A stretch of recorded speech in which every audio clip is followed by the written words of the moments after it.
So I logged onto YouTube the other day and the first thing that I saw was an advert for The Irishman. Now if you don't know what The Irishman is, it's Netflix's latest epic crime film. This movie picked up a ton of awards and includes some of the biggest names in the gangster movie genre, including Al Pacino, Robert De Niro and Joe Pesci. Anyway, it was the promotional photography for this movie that really stopped me scrolling down my feed. I loved the lighting, the colours and just the general aesthetics of the photography. So I decided, why not challenge myself and see whether I could create something similar, albeit substituting 3 Hollywood legends for 3 bumbling idiots.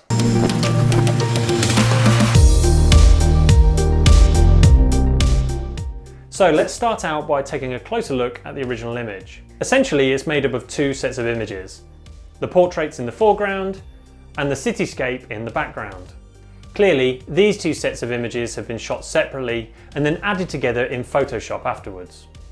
My plan was pretty simple really, I just wanted to give myself plenty of creative control when it came to editing later on in Photoshop. So rather than shooting all of our portraits all at the same time, I decided to shoot them individually so that I could then stitch them together later on. I figured that this would make it a whole lot easier to light as well, as it meant I could just focus on one person at a time rather than having to worry about someone in the foreground casting a shadow on someone behind them.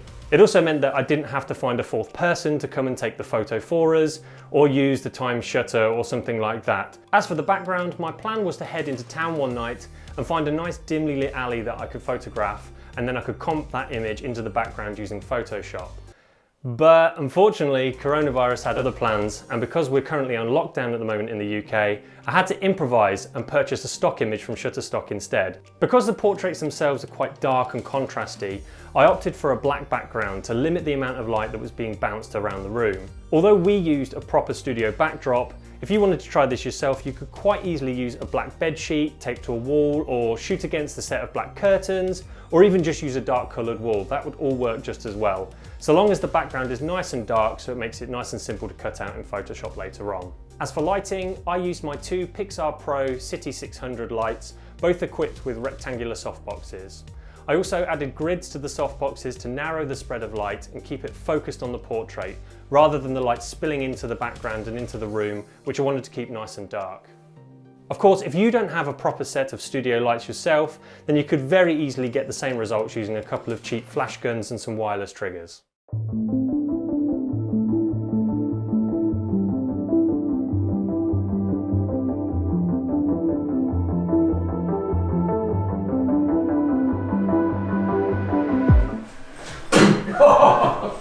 Let's get you dressed. Have you got the pack up money? And attach these to your pants. Are these tight? Initially, I placed the lights either side and slightly behind the person I was photographing, so that the light was just glancing off the side of their face. After taking a few test frames, I quickly compared the original Irishman image to the photo I'd just taken to see how close we were. After comparing the images, I decided we probably needed to bring one of the lights forward a little bit so that more light was being shone onto the face.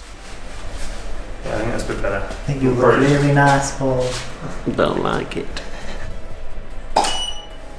Now try looking straight ahead. What, the camera? Sorry, so... Oh, like... Oh, maybe that light up there? Yeah.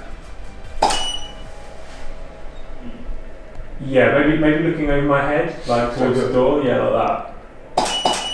It's not working, is it? No, it is. Something like that. No, that's probably too relaxed. Yeah, it needs to either be the arms crossed or, yeah. And don't forget to like look Say. Just be less of a happy guy. You can't. You can. Stop enjoying your job so much. Yeah. You're not helping, man. You're not helping.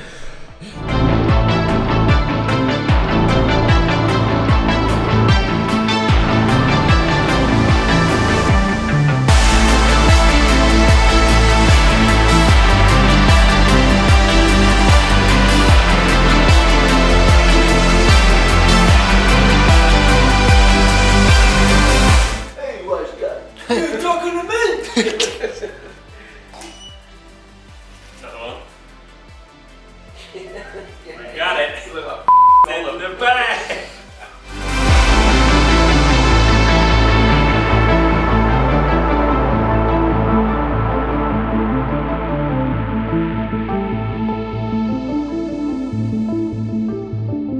So here are the individual portraits I shortlisted for the final photo. As my plan was to cut out the portraits later on in Photoshop, it didn't really matter too much if there was clutter entering in the sides of the frame, just so long as nothing was obstructing the person that I was shooting. And after a bit of Photoshop magic, here is the final result. I know they're not exactly the same, but I'm pretty happy with how the finished photo turned out. I didn't want it to be a complete rip-off of the original photo anyway. Instead, I kind of just wanted to use it as a point of inspiration. As you can see from the final image, there was a fair amount of Photoshop work involved to get it to this stage. So if you would like to see how I pieced it all together in post-production, then be sure to check out the video for that right here. So that's about it for now, guys. Thanks for watching, and I'll see you in the next video.